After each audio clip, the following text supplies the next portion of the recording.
Assalamualaikum teman-teman. Salam sehat, tetap semangat ya. Semoga kita semua dalam lindungan Allah Subhanahu wa taala. Ya, baik. Untuk pertemuan hari ini kita akan belajar terkait limit fungsi. Langsung saja ke materi ya. Untuk pengertiannya, limit itu merupakan sebuah konsep matematika di mana sesuatu itu dikatakan hampir atau mendekati nilai suatu bilangan tertentu. Nah, untuk limit itu dapat berupa sebuah fungsi yang kodomainnya hampir atau mendekati nilai suatu bilangan asli tertentu ya.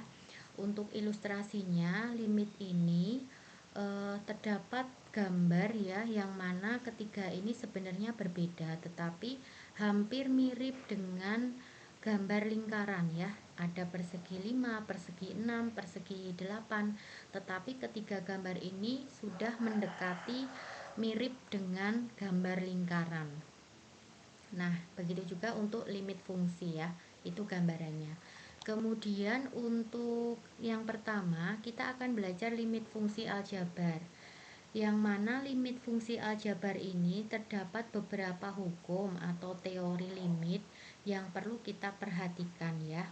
Jadi di aljabar itu ada K sama dengan konstanta, kemudian fungsi sama dengan F, dan fungsi G itu adalah fungsi-fungsi yang memiliki nilai limit yang mendekati bilangan C. Nah, ada 9 teori ya yang teman-teman bisa pakai nanti untuk menghitung limit fungsi. Jadi nanti harus dipahami teori mana yang tepat dalam mengerjakan soal limit fungsi itu ya.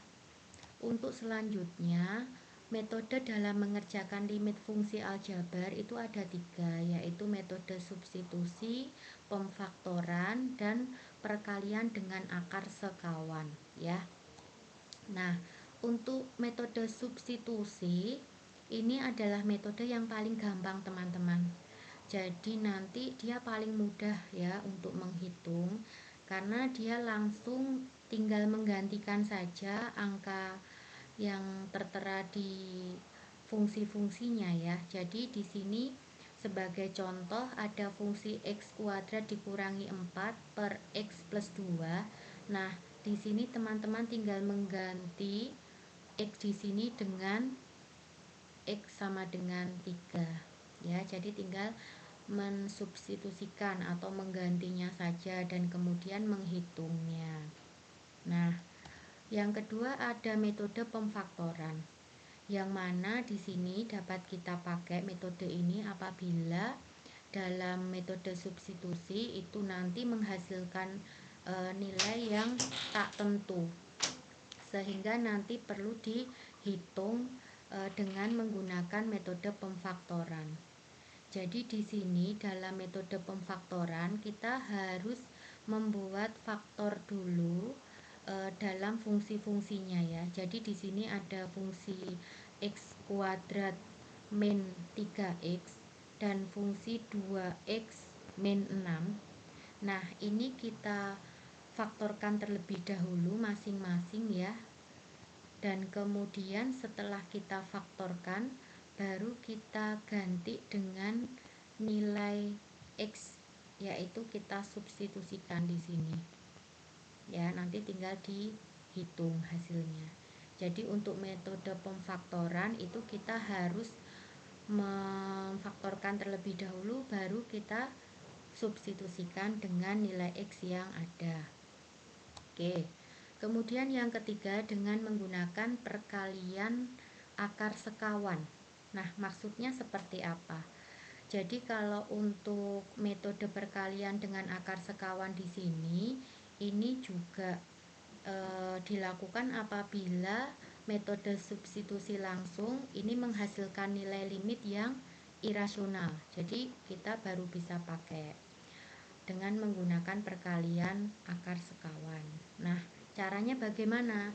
Caranya adalah dengan fungsinya tadi dikalikan dengan akar sekawannya agar limit tersebut tidak irasional, sehingga bisa dilakukan kembali substitusi langsung. Jadi maksudnya di sini kita kalikan dulu fungsinya dengan akar sekawannya. Nah, sebagai contoh di sini ya, ada fungsi x plus 1 per 1 min akar x plus 2. Nah, ini adalah akar sekawannya ya. Jadi kita kalikan dulu dengan akar-akar sekawannya. Nah, ini adalah akar sekawannya teman-teman. Nah, jadi fungsinya kita kalikan dengan akar sekawannya dulu ya, baru nanti kemudian kita hitung. Setelah kita hitung, maka kita baru bisa substitusikan dengan nilai x yang ada di limit x min 1. Begitu. Di sini ada soal limit x min 1 ya. Jadi untuk x di sini kita baru bisa substitusikan setelah kita kalikan dengan akar sekawannya. Begitu teman-teman. Untuk metode ketiga nanti kita juga bisa coba di latihan soal. Nah, di fungsi aljabar ini juga ada ya yang nantinya nilai x-nya ini mendekati tak terhingga, sehingga nilainya nanti menghasilkan nilai tak tentu.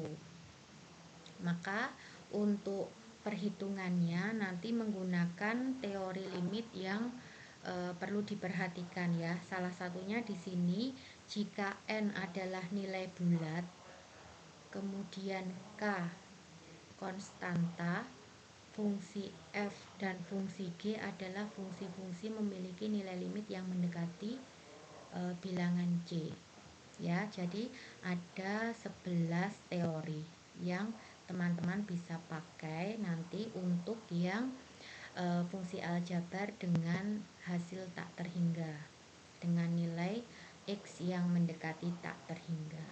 Nanti diperhatikan syaratnya ya, untuk syarat bagaimana menggunakan rumus yang mana. Oke.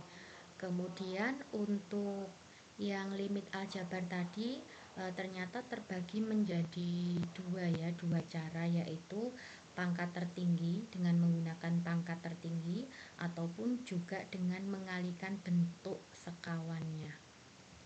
Jadi untuk untuk mengalihkan bentuk sekawan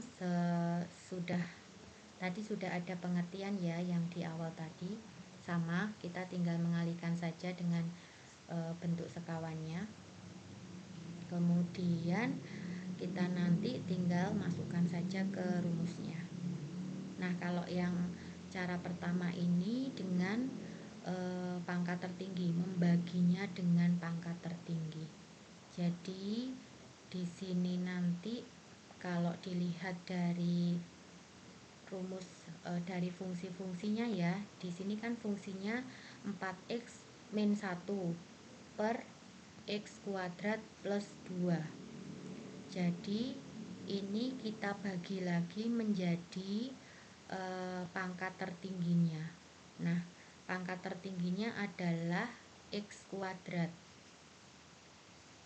Ya, jadi kita bagi dulu dengan x kuadrat per x kuadrat ditambah 2 per x kuadrat. Nah, ini adalah pembaginya. Gitu ya, teman-teman. Untuk mengalihkan bentuk sekawan juga sudah bisa nanti dicobakan. Tinggal dikalikan saja ya. Oke, sekawannya di mana gitu. Nah, nanti dilihat dari fungsi masing-masingnya. Oke. Kemudian ada limit fungsi trigonometri. Sebenarnya sama ya dengan fungsi limit aljabar, tapi juga dalam penyelesaiannya limit fungsi ini bisa dilakukan dengan melakukan bentuk-bentuk perubahan dengan sinus, kosinus, dan tangen. Nah, di sini ada 3 bentuk untuk trigonometri, yaitu bentuk pertama di sini. Nanti kita menggunakan 3 teori ya, 3 teori bisa disesuaikan dengan soalnya nanti teman-teman. Kemudian bisa juga nanti teman-teman menggunakan kalkulator. Jadi di sini contohnya limit sin X sama dengan 0. Nah, nanti teman-teman bisa lihat untuk X di sini dimasukkan dengan 0 ya. Tinggal dicoba aja menggunakan kalkulator. Sin 0 sama dengan berapa? Limit sin 0 sama dengan berapa?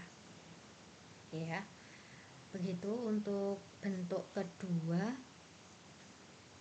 Nah, bentuk kedua ini juga diperoleh dari perbandingan dua trigonometri berbeda. Kemudian kedua trigonometri langsung disubstitusikan dengan nilai C-nya ataupun juga nilai G-nya ya. Kemudian nanti hasilnya seperti apa teman-teman bisa tinggal menghitungnya saja.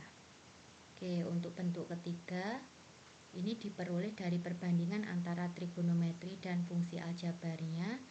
Kemudian jika disubstitusi langsung maka nanti menghasilkan bilangan tak tentu. Maka dikerjakan dulu dengan konsep turunan ya. Nah, jadi nanti dibuat dicek dulu, dipilih rumus-rumus mana yang tepat untuk metode ketiga ini. Ya, oke.